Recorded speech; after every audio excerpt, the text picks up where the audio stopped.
A grade 9 pupil from Graceland Education Centre in Elsburg has been killed. It's alleged the 15-year-old was stabbed, raped and killed in the bush of the Ekurhuleni town. And in other education-related news, another school has also been vandalised in Diepsloot. Now, for more on these stories, we're joined now in studio by Gauteng Education Department spokesperson Steve Mabona. Thanks as always, Steve, for coming in. I mean, by all accounts, a horrific start to the new school year. Indeed, it's quite horrific. I mean, this is the third child now whom we are mourning.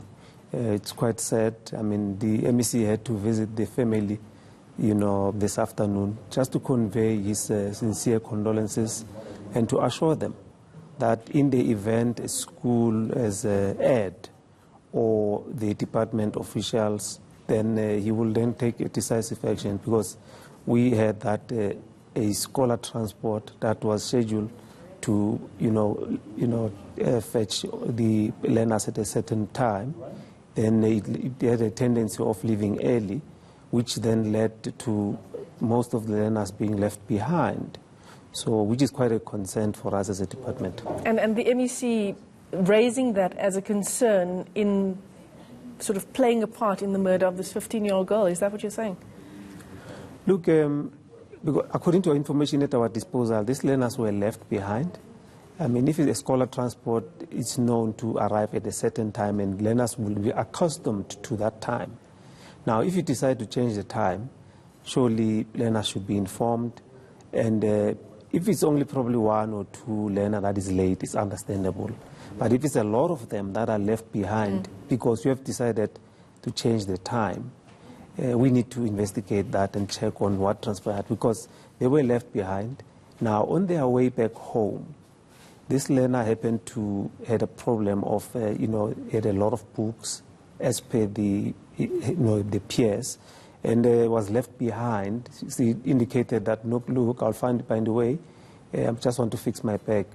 But that was the last time that that child was seen. Now, the other thing, they had to walk in the nearby bush there, where it's actually probably safer to walk in groups, when they're going to access their scholar transport. So, unfortunately, the child was then found dead. And Wes, the grandparent, went to the police station to open a case of a missing child. She was not assisted, according to her version, because they said they need a picture or a photograph of that child.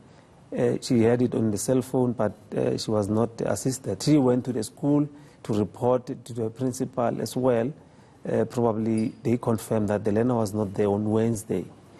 But we don't see any trace of what is it that they've done up to so far, moving from the incident that the grandparent has, informed them. She had to, on Friday now, mobilize the neighborhood and the members of the neighbor, and they had to go there with probably 3 dogs.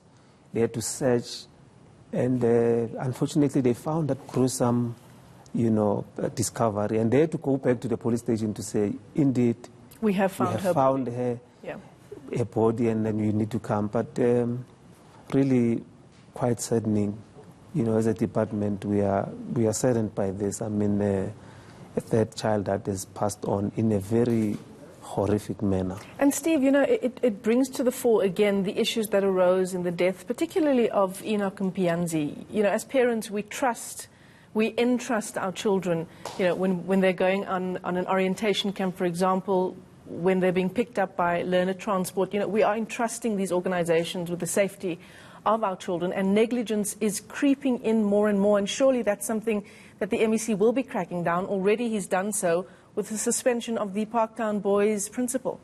Indeed. I mean, that's why he had to go today to assure the family that decisive action will be taken, because this information did not reach us.